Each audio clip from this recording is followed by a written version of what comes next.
Kadosh.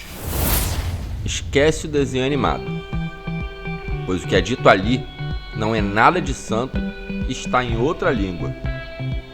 O nosso contexto é outro.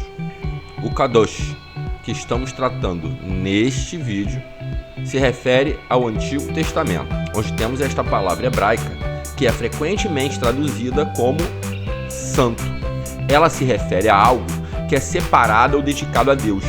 Isso pode incluir objetos, lugares ou pessoas, como os sacerdotes, levitas ou profetas escolhidos por Deus para cumprir uma missão especial. Se lembra do Santo dos Santos? Da música, da Bíblia? Não? Bem rápido. O Santo dos Santos era o lugar dedicado, separado somente para Deus, onde ficava a Arca da Aliança, no Templo de Jerusalém. Entenda, Santo dos Santos igual a separado dos separados, consagrado, onde somente os sacerdotes e os levitas poderiam entrar, ok? Hoje virou até gíria quando saudamos o outro. Fala, meu consagrado. Na verdade, estamos dizendo, mesmo sem às vezes saber, que este alguém foi escolhido e separado para Deus. Boa, Whindersson. Neste contexto, ser santo é ser alguém separado para Deus. E sendo cristão, pode ser entendido como um estado de perfeição moral e espiritual. Um nível elevado de pureza e santidade que reflete a imagem e semelhança ideal do que seria Deus. Neste vídeo, o nosso parâmetro é o cristianismo, ok? Na tradição cristã, a santidade é vista como uma vocação, um chamado universal para todos os cristãos. Não apenas para os líderes religiosos ou para os santos canonizados por aqueles escolhidos em sua autoridade, mas para todos aqueles que buscam seguir a Jesus Cristo com os seus ensinamentos.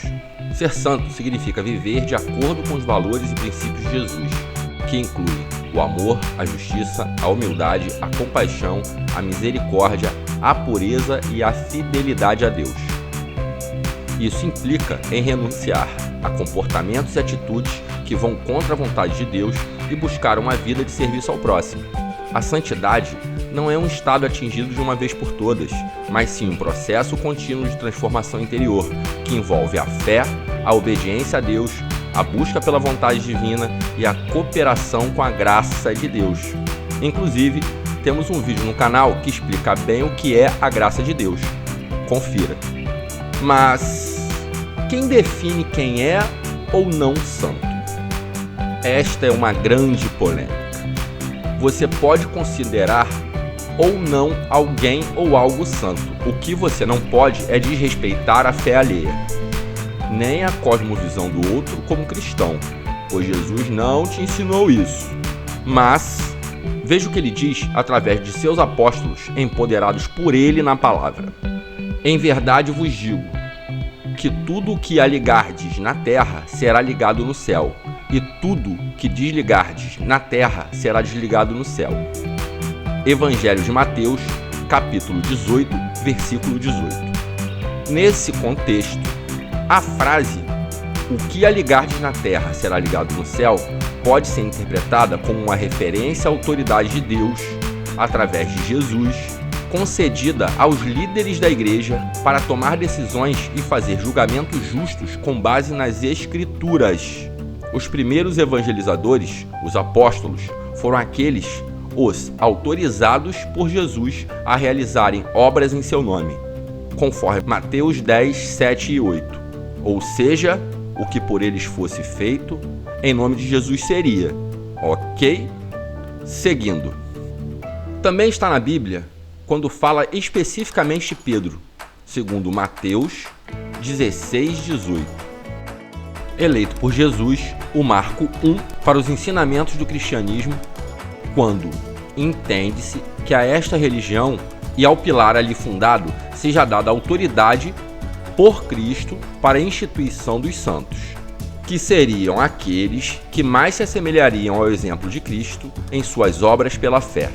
Ou seja, a definição dos atos representativos da santidade por eles e seus representantes seriam chancelados na terra, consequentemente, nos céus. Na Bíblia, O apóstolo Paulo, em suas cartas aos cristãos, frequentemente os chamam de santos ou santificados em Cristo, o que reforça o entendimento do Kadosh, ou seja, os separados para Deus. Isso não significa que essas pessoas fossem perfeitas ou infalíveis, mas que eram reconhecidas como fiéis a Deus e à sua vontade. Ou não, vai do seu entendimento, fé e crença. Está tudo bem. Apenas assista até a conclusão. Mas está na Bíblia, tá?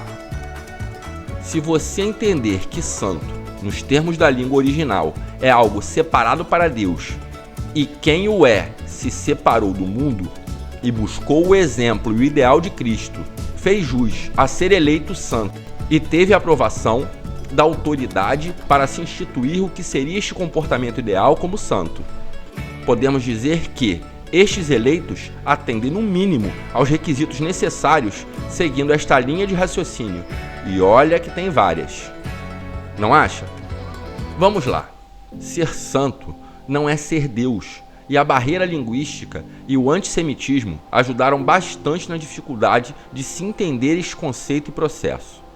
Mas santo é só Deus. Não.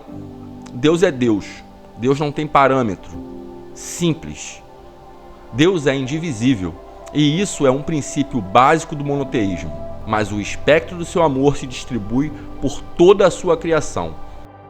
E esta pode se tornar santa pela sua graça.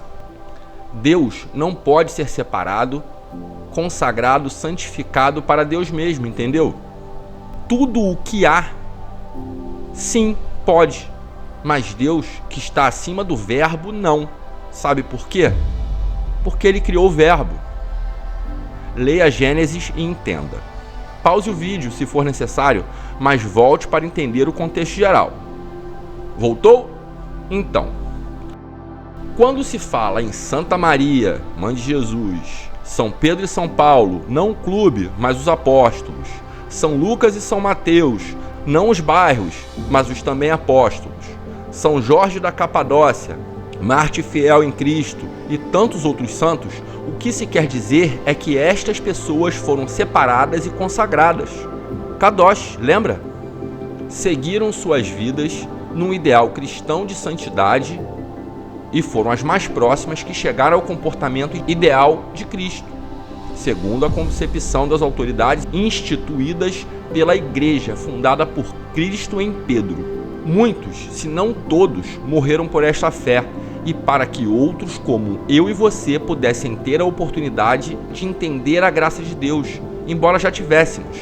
Neles, o amor de Deus foi maior do que na maioria, quase totalidade de nós. Se enrolou? Vai no vídeo Sua Graça Me Basta, que eu te espero. Pense nisso. Se a fé em Jesus chegou até os dias de hoje e você fala amém em sinal de confiança, louvor ou concordância, também foi por causa deles, que tiveram vidas variadas, talvez com pecados igual a nós, mas morreram pela fé em Cristo.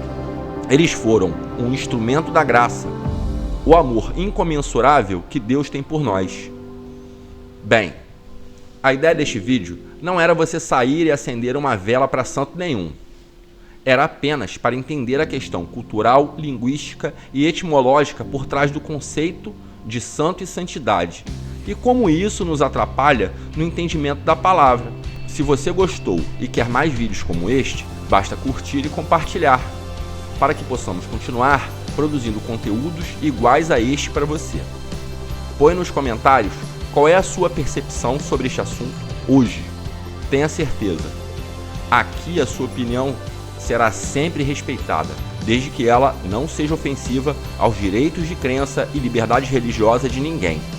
Fiquem com a graça de Deus e até o próximo vídeo.